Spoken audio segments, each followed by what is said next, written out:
Assalamualaikum warahmatullahi wabarakatuh. Jadi ya entah mengapa ya banyak bro yang ya yakin banget pakai rem depan, terus ngomong bahwa kalau rem itu lebih ke feeling. Jadi beberapa mengandalkan teori, tapi teorinya selalu bahwa motor itu pasti kalau ngerem lebih banyak yang berat di depan. Entah apakah yang ngomong berat di depan itu sudah pernah ngukur sendiri atau cuma berdasarkan omongan orang ya. Karena ya kalau kita runut yang ngomong pertama itu siapa, nggak jelas ya, nggak jelas. Tapi pada ngomong, oh kalau ngerem itu pasti berat di depan. Padahal yang nggak mesti, tergantung itu motornya motor apa, motor yang wheelbase-nya panjang, motor yang profilnya tinggi, yang motornya itu tinggi, tempat duduknya tinggi, apa mana.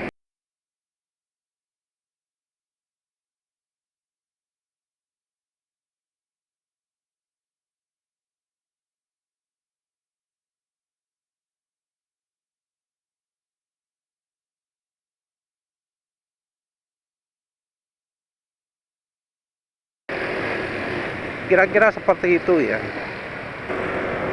Kalau lewat teori, ya teorinya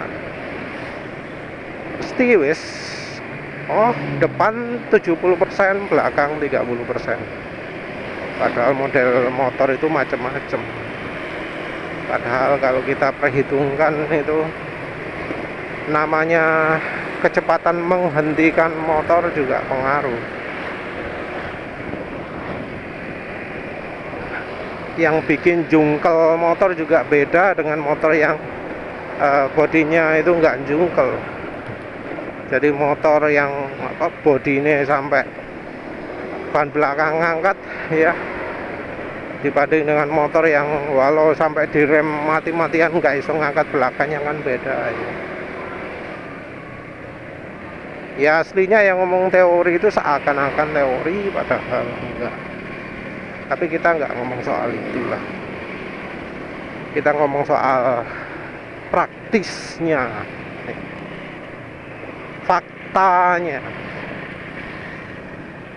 Dipikir kalau penulis menganjurkan pakai rem belakang dulu, penulis juga enggak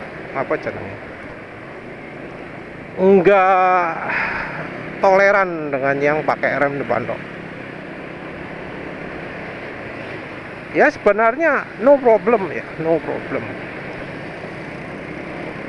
Atau misalnya bukan pakai cara rem belakang dulu atau rem depan tok gitu ya, mau pakai cara lain silahkan. Tapi ada cuan khusus kalau untuk motor. Apa itu? Berhenti harus kurang dari 4 detik kalau kecepatannya 100 km per jam. Wes, itu dok syaratnya. Syarat yang harus dipenuhi. Kenapa kok segitu? Karena ya itu kecepatan yang daya henti yang mestinya bisa diraih di motor gede juga. Di motor 250 cc kalau kita lihat di India. Motor 400 cc, motor apa itu? Royal Enfield, apa mana, R25, Ninja, KTM RC ya. Terserah lah. Cara pengereman seperti apapun terserah. Yang penting bisa berhenti dalam waktu kurang dari 4 detik kalau kecepatan motornya 100 km per jam.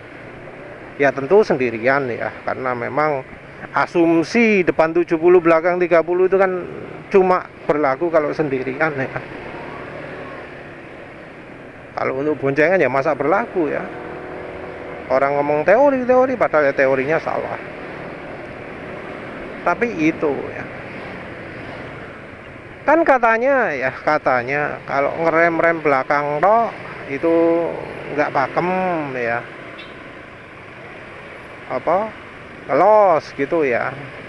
Kalau pakai rem depan bisa mantap. Nah, penulis kalau ngerem pakai dua-duanya, rem depan sama belakang, kecepatan piro ya, mau kecepatan 103, mau kecepatan 94, kurang dari 4 detik. Yang satunya 3,2, yang satunya 3,5 kalau nggak salah, itu kurang dari 4 detik. Motornya ya NMAX, bannya dalam kondisi standar, kampas remnya kalau nggak salah waktu itu standar. Penulis ya wis termasuk mustahil lah untuk melakukan lagi pengereman di kecepatan itu karena wis jalannya nggak memungkinkan. Tapi kalau mau membandingkan yang kecepatan 50 per jam ya silakan ya.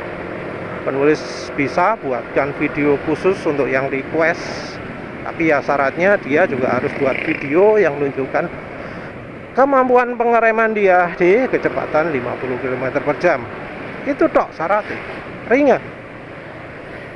Kalau merasa susah ya ngerekamnya boleh pakai tongsis, boleh pakai apa kayak kamera dihadapkan ke jalan wis gampang lah.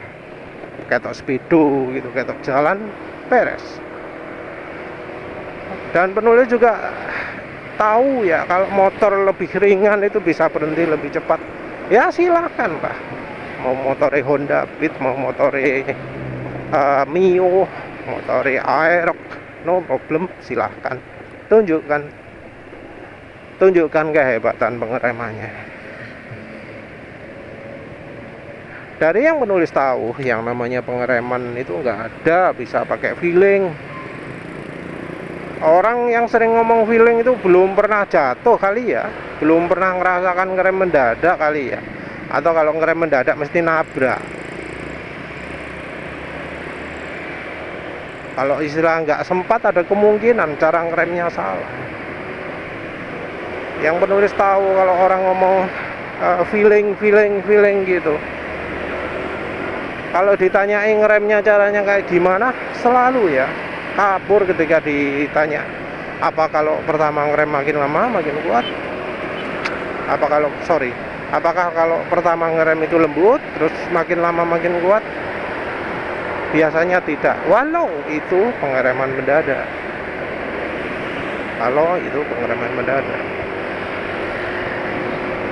Penulis juga sayangnya nggak pernah lihat hasil uji pengereman pakai ABS ya. Karena penulis ingin tahu juga apa ABS yang di motor-motor itu bisa mengatur kekuatan ya. Jadi kan tuas rem masih dipegang tangan. Apakah kalau dipegang sekuat tenaga maka remnya juga masih tetap menekan kuat, atau tenaganya masih diatur lewat tangan? Penulis juga penasaran hal itu. Karena kalau yang ABS mahal dia pakai mengatur kekuatan pengereman juga. Jadi kalau mengerem ada caranya sendiri ya. Cara mengerem depan toh ada cara yang salah, ada cara yang benar. Cara yang salah itu adalah kalau dari awal sampai akhir tenaga itu tetap ya, sering penulis ngomong. Sementara yang benar itu ya pertama lembut, terus makin lama makin kuat, Walau motor sudah ngerem ya gini ya, itu kalau pingin ngerem lebih ekstrim lagi, itu masih bisa ditekan lagi, tekan gitu ya. Ada yang ngomong belakang untuk membantu. Ya sebenarnya sih rem itu kerjasama antara depan dan belakang, bukan depan tok. Beberapa kondisi pastilah lebih enak belakang. Kalau enak depan tok itu kapan ya? Untuk di tikungan tetap belakang lebih prioritas. Nggak berarti kalau di tikungan malah menghindari rem belakang ya. Soalnya ada orang influencer ya yang ngomong, oh rem belakang itu bahaya, lihat aja contohnya kalau di tikungan pakai rem belakang bisa bikin motor munting gitu ya. Emang kalau rem depan enggak? Rem depan jangan samakan di MotoGP yang kalau rem depan itu ndelosor masih ada tempatnya. Kalau di jalan raya ndelosor kan gini. Jadi ya kadang orang bikin ilusi bahwa oh kalau pakai rem belakang pengereman jaraknya makin panjang. Oh kalau pakai rem belakang bisa mudah jatuh ya, padahal pakai rem depan ya sama. Bagaimanapun yang benar itu adalah mengerem, nggak boleh selip, mau itu yang depan mau itu yang belakang. Dan cara mengerem yang paling ideal itu ya disesuaikan. Kalau mau ngomong soal teori, emang rasio 70-30 itu apa ya langsung terjadi? Kan ya enggak. Karena kan posisinya diam, posisi lagi jalan gini, kan ya tergantung distribusi beratnya toh. Motor yang jentit lebih banyak beban di depan, motor Matic Maxi gini lebih banyak di belakang. Mosok ya rem depan ditekan sedikit gini ya, perlambatan kayak gini depan harus 70%, kan ya enggak. Ada proses menuju ke angka itu. Karena ada proses seperti itu, maka ya kita ya nggak bisa tekan rem itu langsung mendadak kuat, rem depan langsung kuat gitu ya 100%, kan nggak bisa langsung 70% lah istilahnya. Padahal ya sebenarnya ngomong 70%, 30% itu dari mananya sih? 70% yang di rodanya atau yang tenaga kekuatan tangan? Karena kan pabrik kan sudah mendesain kalau motor laki kampas rem yang depan cakram yang depan itu lebih gede. Kalau misal ya omongan penulis soal teori bahwa perpindahan distribusi berat itu dianggap salah, ya poinnya saja lah, poinnya saja. Katanya kan kalau pakai rem depan saja cukup ya. Nah, bisa berhenti seberapa cepatkah motornya? Kalau misalnya perlu yang kecepatan 50 km per jam, penulis di beberapa video sudah menunjukkan. Yang satunya di short video, yang satunya di long video. Berapa detik sih berhentinya motor? Paling cuma 2 detik. Maset gitu tok, langsung instan. Ya nggak terlalu instan sih. Jarak berhenti ya mungkin kira-kira 6 motor lah wis. 6 motor. Nah, bisa nggak berhenti kecepatan 50 km per jam, jaraknya segitu? Pakai real aja lah, nggak usah pakai teori-teori ya, realnya aja lah. Atau mungkin wah itu nggak fair, itu paling jaraknya 8 motor. Oke dah, 8 kali NMAX ini. Apa bener berhentinya bisa secepat itu? Jangan sampai kayak yang Devianto Wahyu itu mengklaim gini tapi faktanya lah ngomong kalau pakai rem modifikasi bisa lebih hebat ya. Ngomong rem belakang itu molor, ternyata ketika didemokan amit-amit. Penulis loh, bedanya antara 2 rem dengan 1 rem itu sebenarnya ya nggak begitu jauh banget lah ya, nggak sampai jarak 2 motor, palingnya cuma jarak 1 motor gitu toh. Bedanya antara rem belakang dan depan juga nggak begitu jauh ya.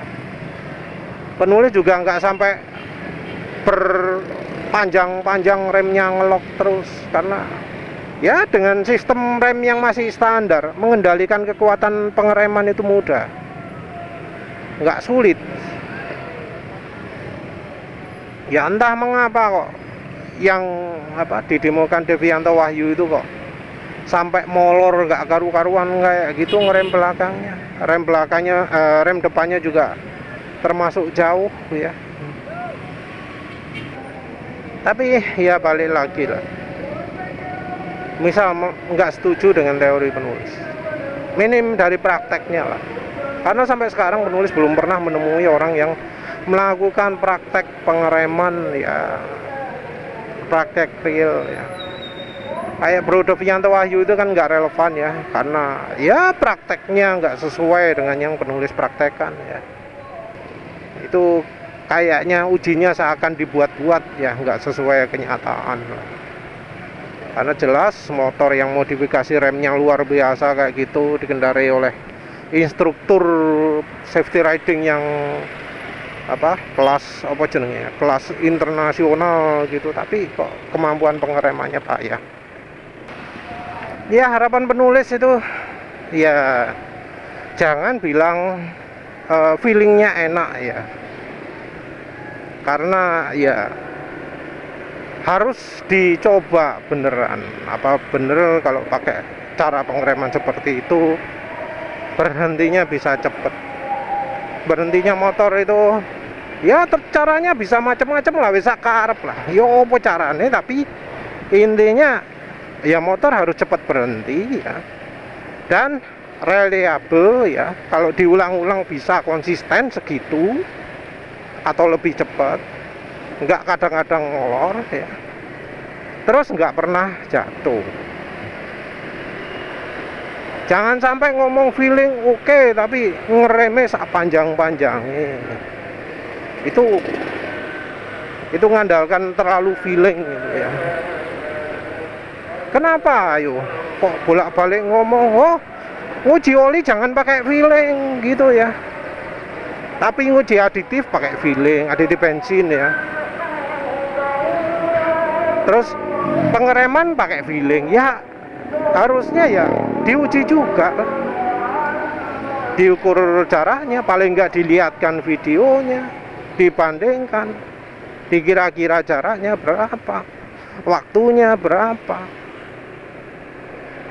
Jangan main asal feeling, karena feeling itu ya katanya kalau pas lagi uji oli feeling itu nggak bener ya, nggak sesuai insinyur. Kenapa kalau pengereman harus pakai feeling? Kan ya nggak masuk akal lah ya. Karena kasihan loh ya, kasihan. Karena penulis ini sudah lama di jalan, penulis sudah tua, dan penulis sering lihat orang-orang yang remnya itu telat karena ya kepedean itu tadi, merasa feeling sudah oke padahal sebenarnya nggak oke. Itu bahaya. Nggak cuma sekali dua kali, penulis pun merasakan sendiri, merasakan bagaimana bahayanya kalau tuas jari tidak di rem, merasakan bahayanya kalau jari tidak dituas rem, merasakan bahayanya kalau ngerem itu mengandalkan depan dalam artian depannya tok yang dipakai, depannya tok yang didulukan. Tapi kalau bicara soal mana yang lebih kuat, ya penulis kalau sudah ngeremnya maksimal ya jelas depan yang lebih difokuskan, fokus biar nggak berlebihan. Dan perhatikan bahwa ini tuas remnya NMAX ini kiri dan kanan ukurannya beda lah ya, master remnya. Yang kiri lebih besar daripada yang kanan, sehingga kalau neken tuas rem, yang kanan itu lebih dalam daripada yang kiri. Jadi tuas rem yang kiri neken sedikit sudah banyak, sementara itu tuas rem kanan harus lebih masuk, lebih dalam nekannya baru bisa ada efeknya.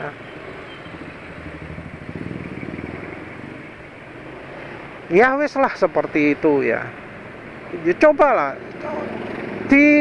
dicoba semuanya caranya, diukur, karena yang namanya menghentikan kendaraan satuannya bukan feeling, tapi meter, tapi detik itu ya. Ya wis itu aja, terima kasih sudah menonton. Assalamualaikum warahmatullahi wabarakatuh.